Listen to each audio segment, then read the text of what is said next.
Hey guys, তো 10th July ছিল মাম্মামের 1-এর birthday. তো সেরকম কিছুই নাই, জাস্ট ছোট্ট করে একটা সেলিব্রেট করা হয়েছিল।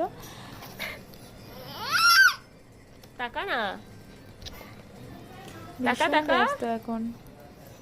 ওই টাকা তো কেক কাটাতে তো পারিনি, কারণ ও ভীষণ কান্নাকাটি করছিল, ও মানে খুব বিরক্ত হচ্ছিল। দেখি জল খাচ্ছে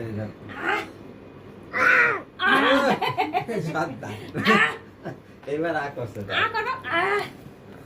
টিং টিং টিং টিং টিং টিং টিং টিং টিং টিং টিং টিং